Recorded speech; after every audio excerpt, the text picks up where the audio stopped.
welcome, audience. No, that's not how this podcast is going to be, but welcome to the Just Your Average Nerd podcast. That is not really, it's not the title, Maybe. but we'll think of a better one later. Just Your Average Nerds, though, that's this channel, this YouTube channel that you're watching right now. And welcome. Hope you're having a good time. Yeah. All right, I'm going to introduce myself. My name is Joshua Hawkins. I don't like my name, so when I say it, it's going to sound really weird. This is my glorious, sexy, one of my co-hosts. We've got three of us here. Oh, you. What's your name, sir? I'm Benetad. I'm Benetad. an avid video game player, and I'm also a filmmaker myself. Nice. And you are, good sir. My name is Kyle Arman. That sounded weird. Kyle Arman. I am I guess, filmmaker / video game player. Maybe not as avid as Bennett, or Josh, but I'm up there. And all around,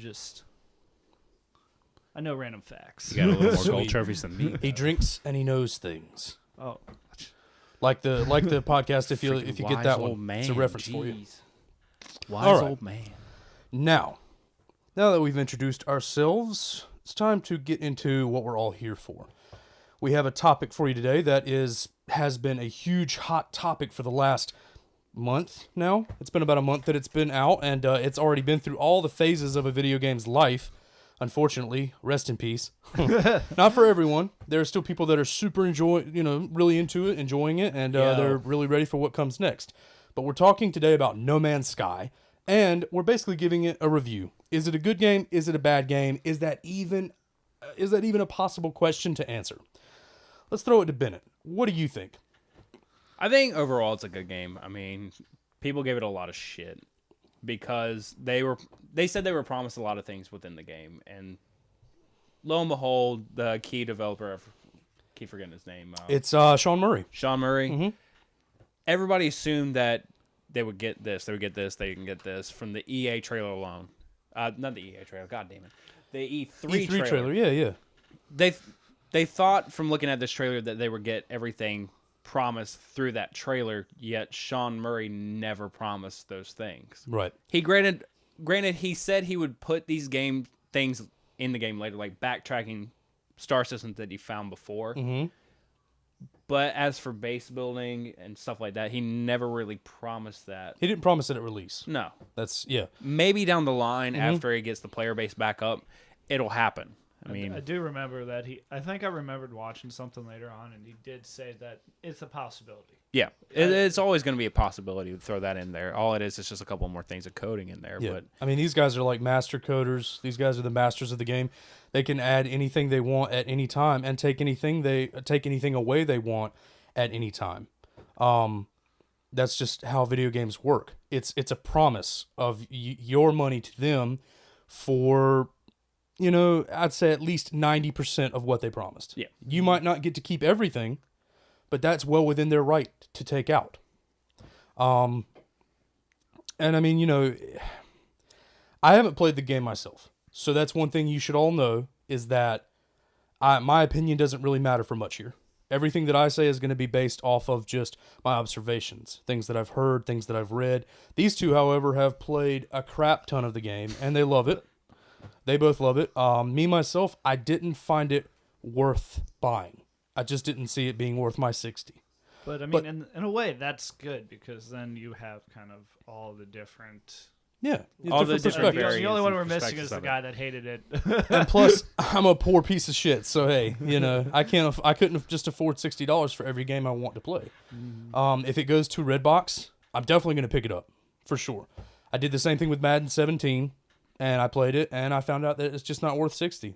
Well, and so I'm not going to buy it. Tell you the truth, Madden's have been on repeat for so I since wouldn't. the 80s. They change like one thing per year Exactly. and then resell it as Maybe a add a little completely bit more different game. And graphics. it never Coming from me is. personally, I don't think $60 for an indie developer is worth the game that's $60. What I currently play now, which is current No Man's Sky, I don't really think it was $60. I think $40 was pushing it a little bit for a PlayStation 4 title from an indie developer. Now, if it were a AAA title, 60 sounds a lot more reasonable, but coming from an indie game, because nobody knew Hello Games until E3 2014 when that game trailer was released. Yeah.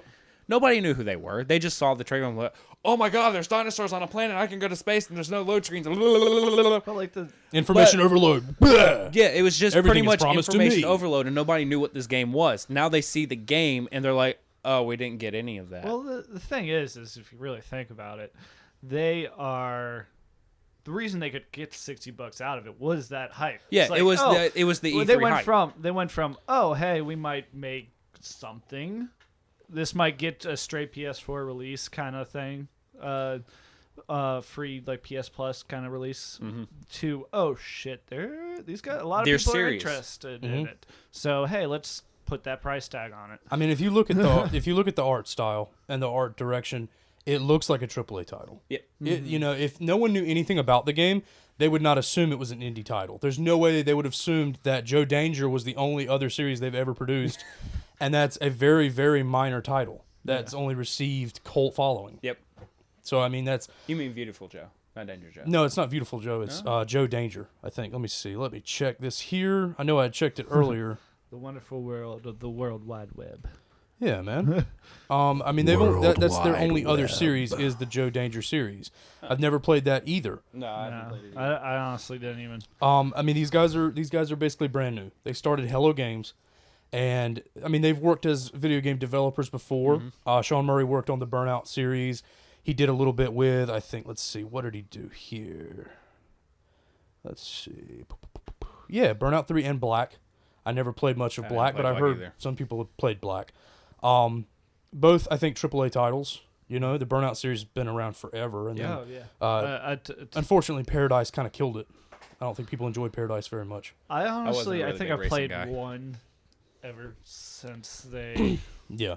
uh, But I mean, they've worked as video game developers before. Yeah. But this group of four guys, who by the way are Sean Murray, Grant Duncan, Brian Doyle, and David Ream, all came together. They're super like cool guys who like have a really good chemistry together.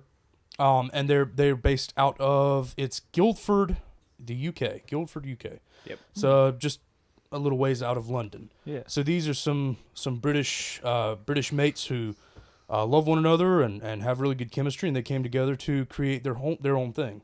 Yeah. That's like working for a director in the film Yep. world, and then having like 3 or 4 it's kinda- DPs. It's kind you of know. like the same thing as in the film world, indie films. Yep. They can make it their love project. Like that's one of the nice things about like it, for like us from the film side of it.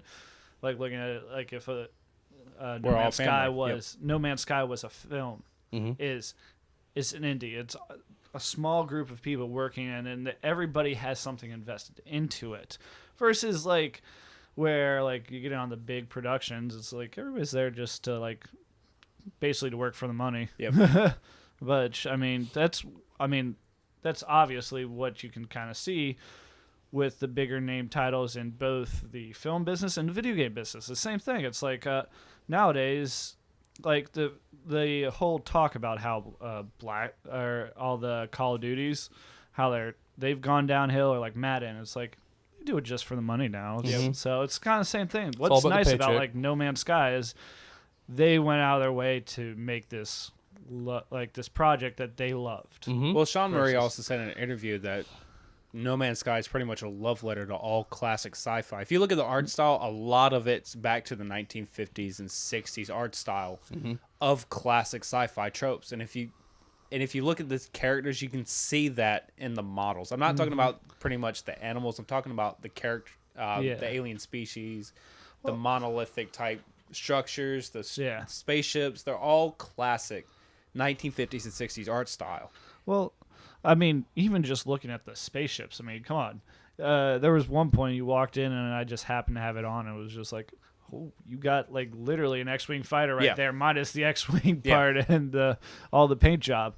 And so like I do see like especially a lot of callbacks to past like sci-fi, like You see a lot of films, Flash games. Gordon type ships, Yeah. a lot of Yeah. Star Wars type ships. I mean, my That ship draws that I'm a currently lot from flying Star right now Wars. looks like a combination between, the Enterprise and the Slave One.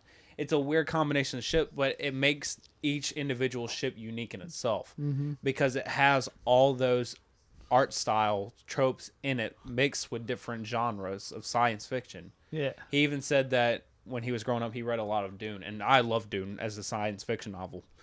But he played that homage within the game by making these ships, these planets, these animals. I mean, just looking at each planet, you can They're all see. unique. Yeah, I mean, yes, I will admit, just having played it for a while, there is a little bit of repetition. But like, if you think about it, it's even in our universe. There's repetition in our universe. Absolutely. On each planet, there's things that you can see, like formations, rock formations, especially elements. Because I mean, Things follow the same mathematical formulas that guide our universe, and that's Exactly. the exact same thing that's going on here. It's a mathematical algorithm that's procedurally generating this universe so that it can be 18 quintillion planets deep. Yeah. And if people are actually thinking that they're going to go to each individual planet and never see something that even somewhat resembles something else that they saw 50 million planets, ago, that's just unrealistic. That's an unrealistic expectation because even life repeats itself. That's just never going to happen, especially when you work with mathematics. The numbers only go 1 through 9. That's it. And then they start repeating themselves. I should say 0 through 9. And then they just start repeating themselves. It only goes so far. You're not ever going to have infinitely original content to look at. Yeah. It's never going to happen.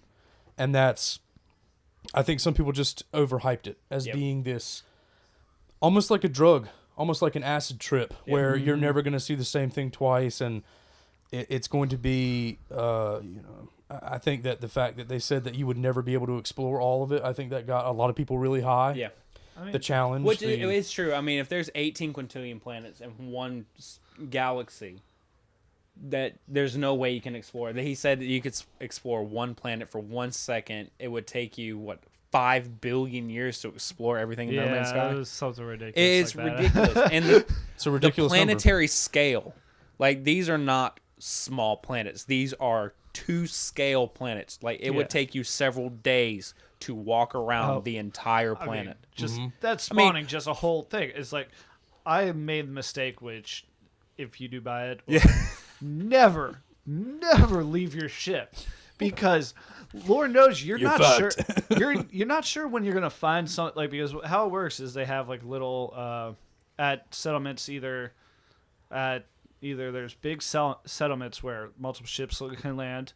That's where you can actually call There's your a trading ship post. a trading post. Yeah. Or they have little operational Base where you can things make where a you can- bypass ship to call your ship to Yeah. you. Yeah. Well, I made the mistake of being, I'll just go to this next place over, and then there'll be a bypass thing there to call my ship. And I believe I spent the next 4, or maybe not 4, but like 2 hours literally just walking across this world trying to get to the every single next outpost or like monolith or outclapping, just hoping to find Just that hoping. bypass thing. And it did it, and it was just it was horrible in a way. But like on the other hand, it was like, well, shit, that I've never made that mistake again. Yeah. I The mean, you funny learn thing from the is, I came experience. over later that afternoon. He was like, I just walked 2 hours back to my ship. I was just like, you left your ship? That's one of the problems with such a large universe is that you really do have to treat it like the real universe. Yeah.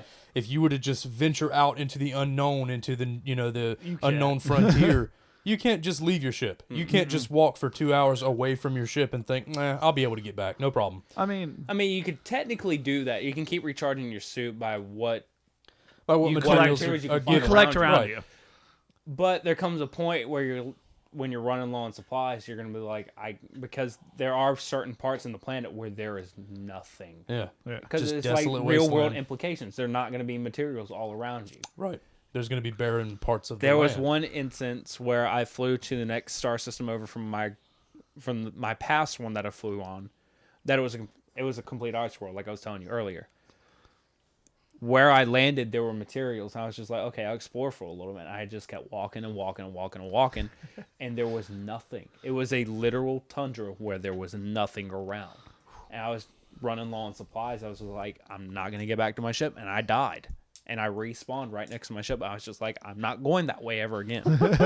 Well, I mean, like even And I flew several kilometers past where my gravestone was. Yeah. And there was nothing. There is literal nothing. So if you get stuck in the middle of a desert, a tundra, you're not going to find anything. Yeah. well, like the thing is also on top of it, it's also you just how to know the exact extent is if you happen to live or land on a floral like a planet rich in everything, you have to travel vast distances just hoping you're going to find that creature to complete your planetary database because then you get how it works is the more information you fill out actually they pay you.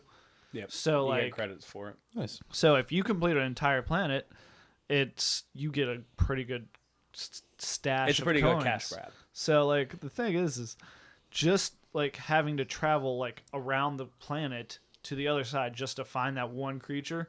I mean it's kind of like an example to it. It's like the worlds are extensive. Right.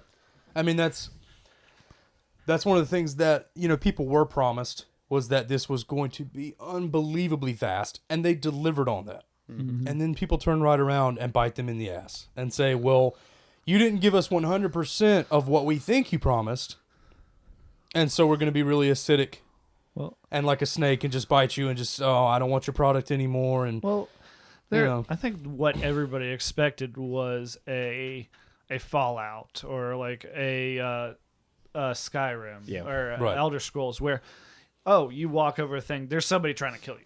Sure.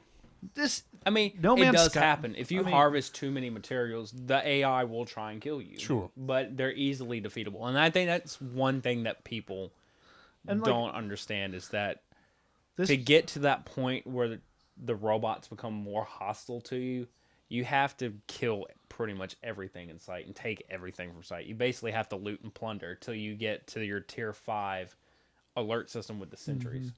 Well, I think they went out there trying to create a game where it's more not a game that's going to just you're going to be so focused or you have to like stay on your toes. I think they really wanted something relaxing that you can enjoy exploring and Right, like Zen, and very relaxing and that's what this game is to me. It's when I just need something to de-stress, relax. I just put on No Man's Sky and I go you exploring. just disappear into the universe. Yeah. I mean, you've seen some of the screenshots I've taken to PSN and thrown on Facebook. They're very relaxed type environments. Granted, they're environments that can kill you, but just looking at the aesthetics is very relaxing. It's very serene to look at. You're So not it does just find a really good balance of being very relaxing and being very hostile at the same time, and something you have to watch out for, or it will kill you. I think that's part of the reason why it might not be a perfect game, but it's definitely a groundbreaking game. Yeah. It's such a breakthrough it's a in stepping anything stone. we've ever seen before. I mean, but in a way, that is kind of indie games a lot of times. I mean, you look at, what was it, Journey that's coming to PSN? Journey was an indie game that won hundreds of awards. I mean, that itself, if I haven't actually played it, I'm looking forward to like downloading it once it comes to PS Plus for free. If you have a PS4, Tuesday, it's coming out for free if Nice. you've got PSN. Okay. Nice. So I'll probably be downloading that. Yeah. But like that, I've watched some gameplay. It looks very serene. It looks very like calming. Or what was it? Home? No. Grow Home? Yeah, Going Home. I played a Gone ton Home. of Grow Home. That was Oh, Grow Home. the Yeah. little Gone Home. robot Gone that had to like climb into the sky. Oh no, that's not it. It's the one. It's where you come back home and you have to. it's Gone Home. Gone Home. Okay, Gone Home. Yeah. It's so it's just a very relaxing like game where you're just trying to like the whole point of it is discover where the heck your family is. And so it's definitely I feel like indie games kind of set their pace as something more relaxing. It's not going to be hardcore. I mean, yes, you also have like indie 6 or 8-bit, 16-bit. I always forget. It's generally 8-bit. I 8-bit. mean, if it's a 64, it's generally 8-bit. But usually like 8-bit games like Broforce. Broforce. which is keeps you on your toes. Yes, there are those games, but And like, what if I've you been look- I primarily play in the indie market anyway. Ocalos, like I was telling you about. Yeah. It's 8-bit, but it's like 8-bit Pikmin meets God of War. It's pure insanity, but it's an indie game that keeps you on your toes, Yeah. much like Broforce. It's not Yeah. that serene, calm. Oh, it's everywhere. But- like I Broforce mean- is wildly difficult. Yeah. Yes. Especially Wow. toward the end. Good God, it becomes old school difficulty game. Yeah. But I think like if you look at overall like the indie market, it's definitely a lot more laid back, relaxing. and people pour their hearts in it. I mean, they don't Yeah. have super ginormous budgets like Blizzard or Activision. But they still or put EA. so much But detail in them. They put in they put It's in the detail. love, man. Yeah. It's all about But the love. indie developers put their love into it, and that's Exactly. what I can give No Man's Sky credit for, is that they've poured their soul and love That's into because this for game. these guys, it's not about the paycheck. No. yeah. They made it $60 only after the fact. They Yeah. made it $60 because they're thinking, man, if it's this hyped, we might as well. People are going to buy it as a AAA title, Yep. so we might as well. But we've told people that we're not a AAA company. Yep. So they have the knowledge that, Yeah. you know, Well, this I game think- isn't a AAA title, I but think everybody if they're willing to was- pay the $60, then we'd be stupid not to. You know, think we can every- make money. I think everybody was definitely pulled in by the extent, like the size of the world. But I think the problem is you got a lot of those people that you've mentioned that they're asking for their money back. Yeah. Those are the refunds, people that are yeah. playing like the high pace. They want something very fast paced, something like like the Call of Duties. That's what Call of Duties. I mentioned them earlier. They basically their selling point is fast paced. Yep. Always like you have to pay attention to every little thing. Now, granted, in No Man's Sky, you can get to the center of the galaxy in 20 minutes.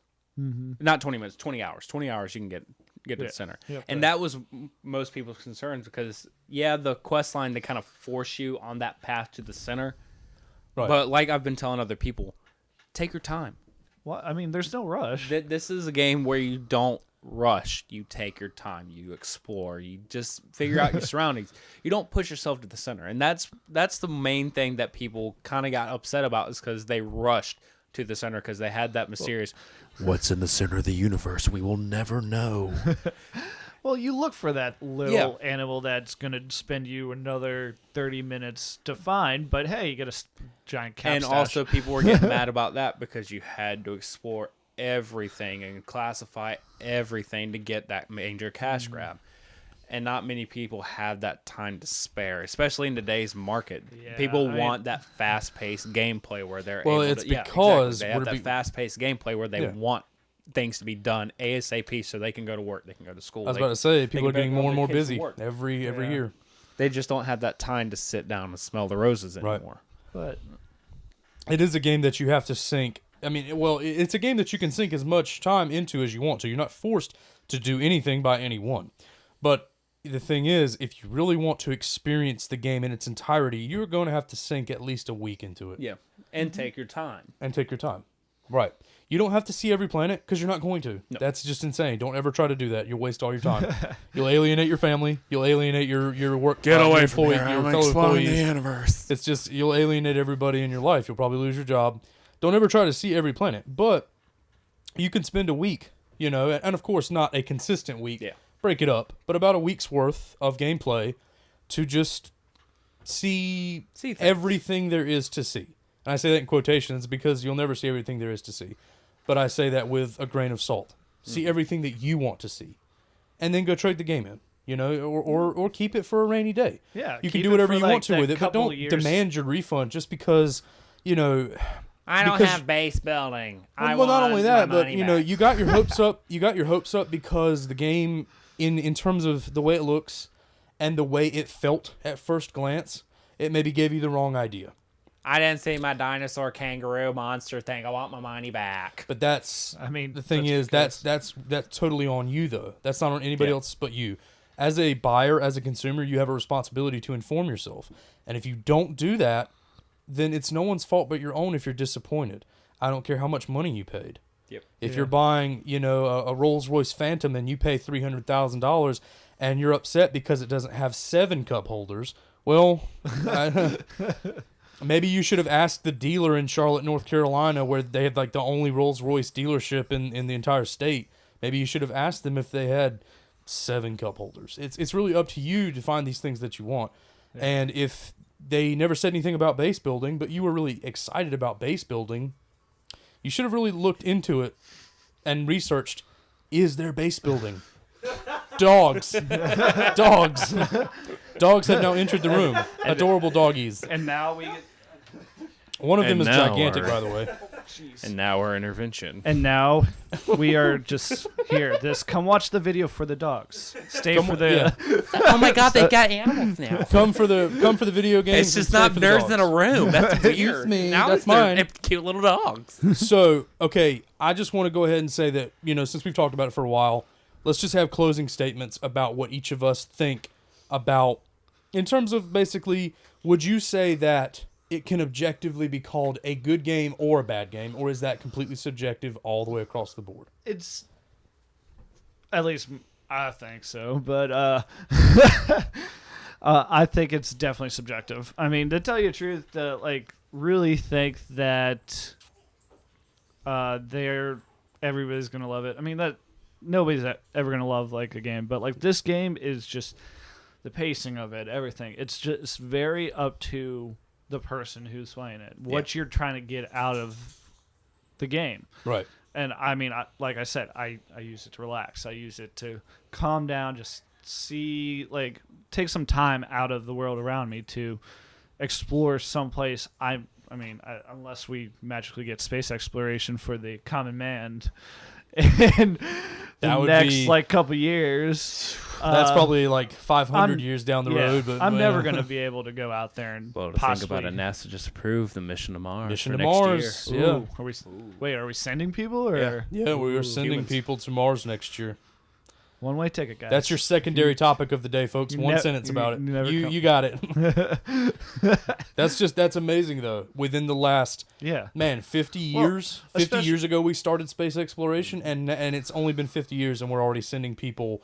Geez, how many miles away? Well, It's I gotta mean, be over a especially million. since you had a whole. It was, I think, 2 or 3 years ago, the Mars One mission was first announced. And that turned out it was a bust, A or bust. it was. It was a fake. Yeah, which was, I think, really disappointing to a lot of people because of the fact that I saw some of the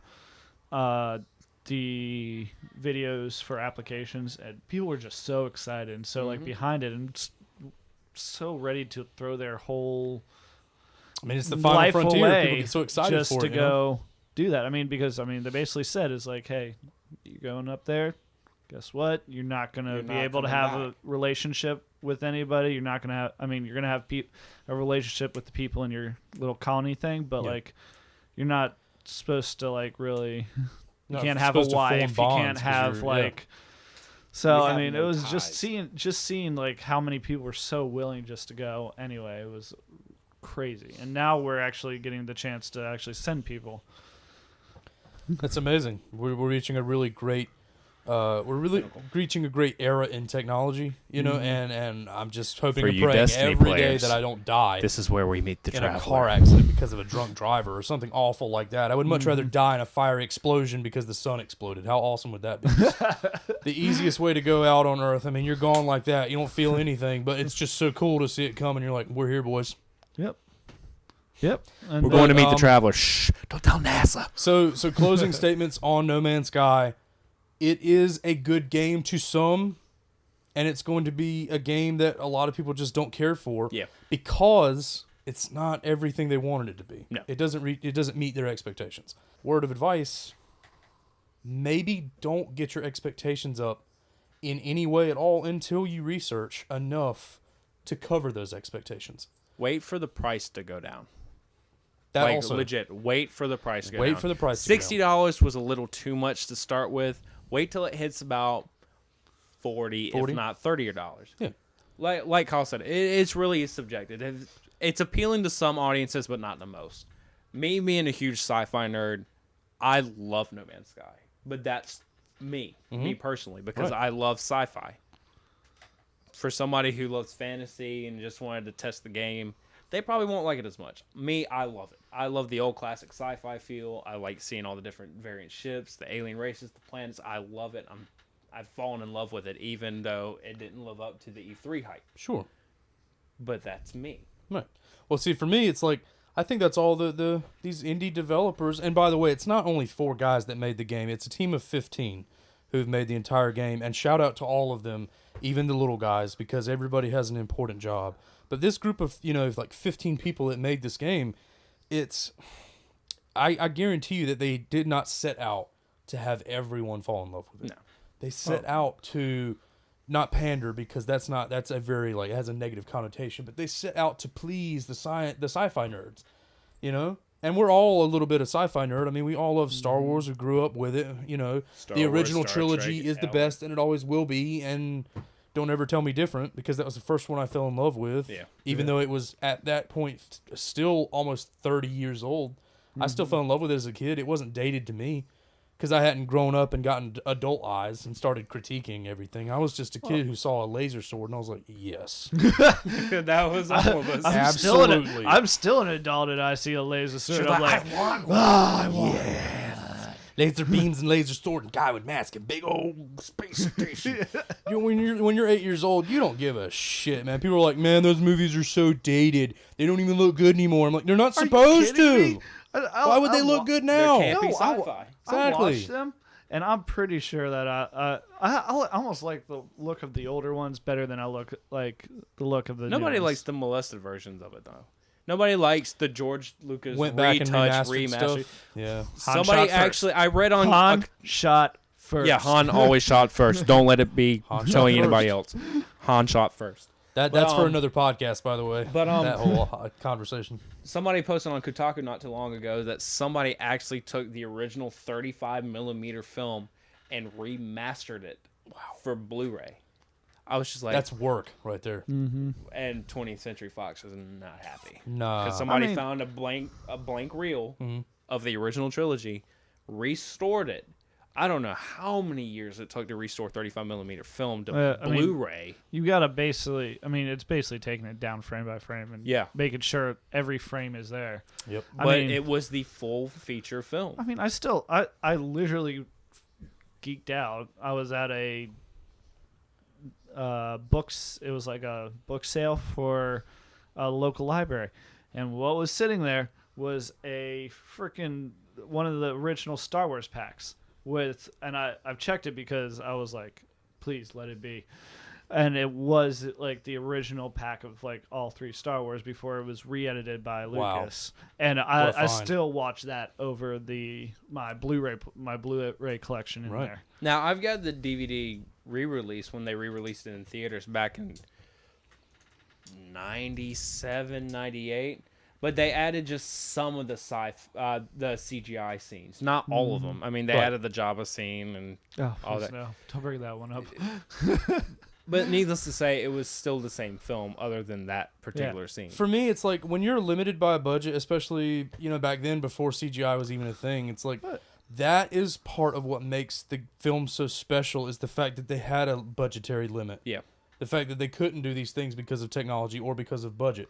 And going back and fixing that when you do have the budget is almost blasphemous. It's like, just because you Why got would the you money, do now you're going to change it and make it so that there are more sand troopers now just kind of stomping around and, doing the Jabba scene. It's like, oh, Why did you do It that? was. the puppet looked so much better. It Yeah. was. It was sad. Like We're nerding out, by the way, but that's just what we That's legitimately another think. We're not subject. pandering to the nerd audience. The puppet looked better, in my opinion. Yep.